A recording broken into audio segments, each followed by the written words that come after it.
Hello बच्चों, let's see this question and the question says a motor nerve carries impulses from option A central nervous system to the effector, effectors to the cranial nerve, effectors to the central nervous system and cranial nerves to the effectors। और हमारा question यहाँ पर ये पूछ रहा है कि motor nerve कहाँ से कहाँ तक इम्पल्स पहुंचाता है और ऑप्शंस दिए गए हैं। पहला सेंट्रल नर्वस सिस्टम से इफेक्टर तक, दूसरा दिया गया है इफेक्टर से क्रेनियल नर्व्स तक, तीसरा दिया गया है इफेक्टर से सेंट्रल नर्वस सिस्टम तक और चौथा दिया गया है क्रेनियल नर्व से इफेक्टर तक।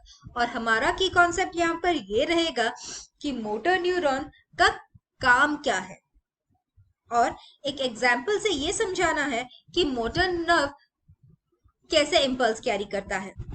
मोटर नर्व वो नर्व फाइबर होता है जो इम्पल्स कैरी करता है सेंट्रल नर्वस सिस्टम से इफेक्टर्स तक और फिर रेस्पॉन्स आता है।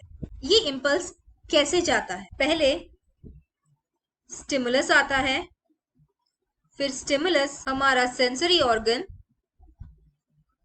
रिसीव करता है, उसे एक इम्पल्स के द्वारा ट्रांसमिट करता है एफरेंट न्यूरॉन या फिर सेंसरी नर्व फाइबर्स से सीएनएस तक, जहां पर वो प्रोसेस होता है और फिर इंफॉर्मेशन पास किया जाता है एफरेंट नर्व फाइबर्स से इफेक्टर तक और फिर रेस्पॉन्स बनता है। और हमारे क्वेश्चन के हिसाब से motor nerve fibre impulse carry करता है सीएनएस से इफेक्टर तक और ये एफरेंट नर्व फाइबर्स कहलाते हैं मोटर नर्व्स।